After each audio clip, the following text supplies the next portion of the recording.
I'm Jeff Burchett. I'm the Director of Operation Sharing here at Christian Appalachian Project.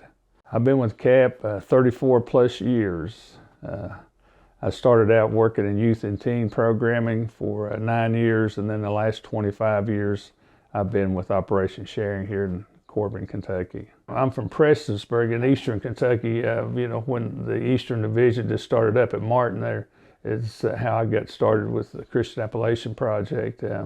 Like I said, I worked 2 years over there at the Floyd County Youth and Teen Center, and then I moved to London, and there was an opening at the Mount Vernon Youth and Teen Center, and so I was able to transfer my job to Mount Vernon. So how I found out about CAP was I was working construction work in Prestonsburg, and I kept seeing all the CAP vehicles at the supply store, F.S. Van Hoos, and then about a year later, they had an advertisement in the local paper for a director of a youth teen center in Martin. So kind of got my curiosity up about that, and I applied for the position and was selected to be the manager of the Floyd County Youth and Teen Program in Martin, Kentucky. A couple of years before that, I did a volunteer with Camp Shawnee, and a friend of mine was the camp manager, but I didn't really understand much about, it was something to do with Christian Appalachian Project. I just knew it was Camp Shawnee. And I went over there and did a basketball clinic one day. So actually, I was a one-day volunteer for the Christian Appalachian Project before I started working for them several years later with the Youth and Teen Program. So several connections, I guess, and then really kind of put it all together now, So well, basically, we would work with youth and teens, in the evenings after they were out of school. In the summertime, would have, various different activities, camping trips, a lot of activities there at the center. We would go to college basketball games. We would go on hiking trips, all types of activities, that we would do for the youth and teens. Also, we would have study time, tutoring time, things like that. We did transportation to get the kids home each evening, because in eastern Kentucky, transportation is a big situation, and not all the parents, do have a vehicle to drive, or they're busy working. So the kids would come after school, and then we would take them home in the evening times, and some of them may live, 10 or so miles away. So transportation, fuel, and all that kind of adds up to make it difficult for the parents and the youth and teens to get there too, But it was just a safe place for them to come and have adult supervision, and talk about different situations that they may have at home, at school, and it's just a positive place for them to be, and then someone to talk to that could give them good advice. Just the friendships that you made, and with the different kids, and then we would do haunted houses each year too. So everybody was working hard for a common goal, and then it was open to the community. So it just was like just one big happy family, everybody working together. But the thing about working with the youth and teens, it kept you young all the time too, So it was, and like I said, it was a lot of fun for me, and it was a lot of fun for them, It provided them activities that they wouldn't be able to do if they just went home after school, So they got to get out and see a lot of things that they wouldn't have been exposed to if it wasn't for the Youth and Teen Center. I started at Operation Sharing in May of 1999. And at that time, Operation Sharing was growing, each year with products, with recipient agencies, and then we were picking up, new donors all the time and getting more and more products to help more and more people. So from what I remember, the first year I was here, I think we probably received somewhere around $38 to $40 million in what we call GIK, gifts in kind products. And looking within the past couple of years, that was grown from 38 million up to 155 million. So a big change in the last 25 years with the amount of product that we've been able to receive and then redistribute. Each and every year, whatever comes in our fiscal year, we send it back out in our fiscal year to help the people of the Appalachian area and in Arkansas and Missouri. So it's quite a bit different than the youth and teen programming, but you're still helping people in need that need different supplies, different clothing, paper products, food. So you're helping people in many different ways. They may need household furniture. You just don't know what situation that they come from or what their main needs are. But we meet many needs for not only the people in Kentucky, but throughout 15 states. And so a lot of people say you get to help people every day. So it's kind of like being Santa Claus 365 days a year. You're providing products to meet people's needs, and it's all free of charge. They don't cost them anything. So that's the good thing about it, to be able to help people, to do it free of charge, because we have such great donors that pay for all the bills and everything. So this last year, probably we're going to help somewhere well over 1.5, maybe up to 1.8 million people across these 15 states. So it's just being able to help people free of charge is just the excitement that I have each and every day to come to work and to see when we don't know exactly what products that we're going to be receiving until we receive an email or talk to someone, or it's just so it's a surprise to us as well each day, like what we're going to be able to give out and give away, so it gives you the drive and the energy to come to work and not dread going to work. They pay us to help people, and it's just a good feeling to know that you've helped someone that they have no other opportunity to receive this product from for no charge. It may just be paper products that they need. It may be some household items. It may be some laundry detergent. And whatever the product that they get, if it's like, say, $100 worth of products that they need, that's $100 that they don't have to spend.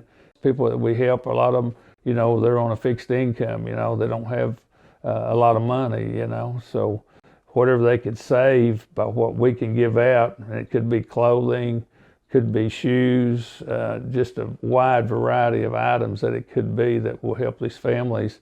It just makes you feel good to know that you're able to help these families live a little bit easier and have an easier time, So, and if you didn't, have any food at all, and it's close to the end of the month, and you're able to get meals, it's just to me, it just makes me feel good to knowing that we're able to provide these items for the people that are in need. At Operation Sharing, there's different things that kind of surprise you from time to time, and one time a farmer, actually it was a young gentleman that was in high school, and he donated a prize bull to Operation Sharing. He was going to college and wasn't able to take care of it, so we did receive the donation of a live bull, and it was given to a farmer over in Jackson County. So that's one of the oddest things that I know that we've have received as GIK, gifts in kind. But usually, when you're working with donations, sometimes they do surprise you when they show up. And another odd one that we received years ago was a donation of coffee creamer. And So, it seems like it'd be an easy donation, no problems. Whenever the truck showed up and we went to unload it, we noticed that the coffee creamer was in 1,200-pound bags. So we had to unload those 1,200-pound bags, and then we had to give it away to different organizations that would put it in smaller amounts so they could give it away to the people in need. So it just makes your day to be able to, be from this area and know that, there's people out there that are struggling, and that you're bringing product into this area that's going to help these people, and to be able to, back when you're young, everybody in Appalachia was pretty much poor, and you just really didn't know it.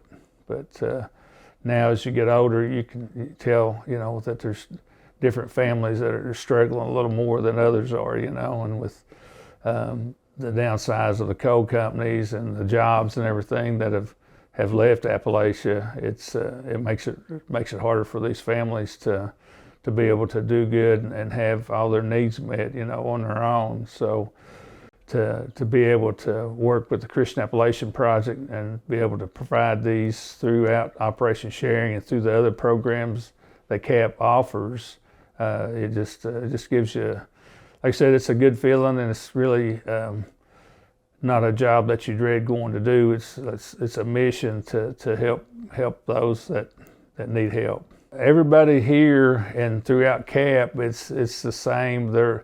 Our main goal is to help the people of Appalachia, and that's whether they're in Kentucky, West Virginia, Tennessee, Ohio, any of the 13 Appalachian states, and Missouri and Arkansas.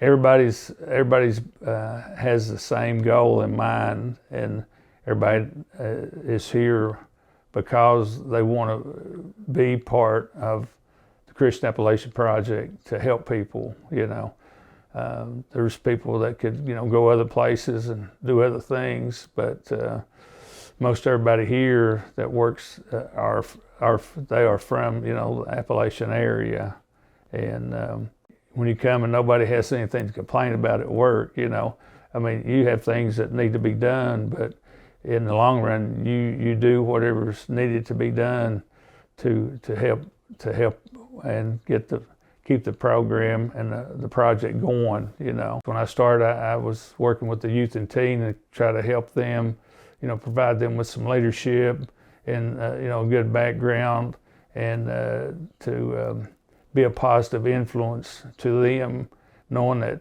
everybody's going to have some struggles as you go through life, and hopefully the lessons that they learn there will help them as these situations arise, and then to transition to Operation Sharing and being a part of trying to figure out not only what we give away here, but what the other programs in CAP, what they need to make their program flourish and do good.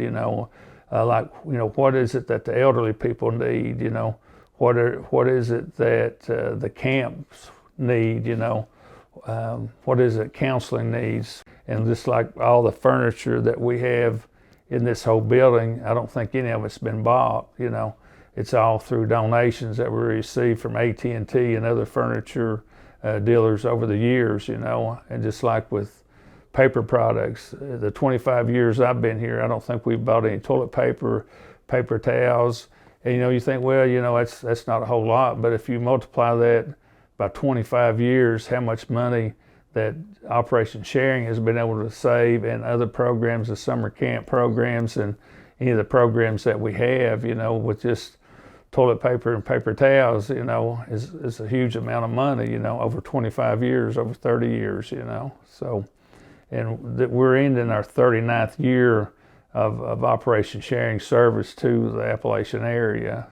Been a big impact to a lot of people, a lot of organizations, and to be able to work for an organization that can provide for the needs of people free of charge, just that don't happen. So we're going to be here, just helping people, helping young families, helping the elderly, it's just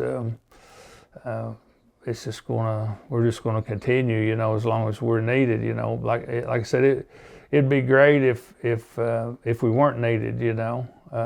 I would miss, you know, not being able to work, you know, to help people. But if nobody needed our services, then, you know, we wouldn't be around, you know. Unfortunately, we know it's probably not going to happen like that. You know, there's going to be people that need a little hand up, you know, from time to time. So, well, it's just the people, you know, that I've worked with over the years, and the people I've met, and just knowing out of these years, I've provided help to people that were in need, basically, you know. And I'm just, you know, thankful for the opportunity I had to come and work and just to be a part of it, you know. And just all the great things that, you know, Cap's, you know, done before I was here, and the things that are going on now, and just being a part of, you know, something that Father Biding, you know, created years ago, just him and 7 or 8 volunteers, just to see from his first days to what Cap is now, you know, 60 years later. It's just unbelievable. Even before that, when Father Biding would go through the phone book and call families, Catholic families throughout like New York and out in California, and ask them for money to get this started. And then he would write back and let them know what he did with their money, and send them a book, and then more money, you know, was donated, and more. Just to be a part of something that's been going on for 60 years and will continue to go on, you know, for another 60 years, you know. So I probably won't be around for the 100 years, but it'll be a great time when that does happen, you know. So when you have a job that you go to that, you know, you look forward to going, because you know whatever you do that day is going to help somebody else have a better day. I don't know how you could ask for any better of a job than that, you know.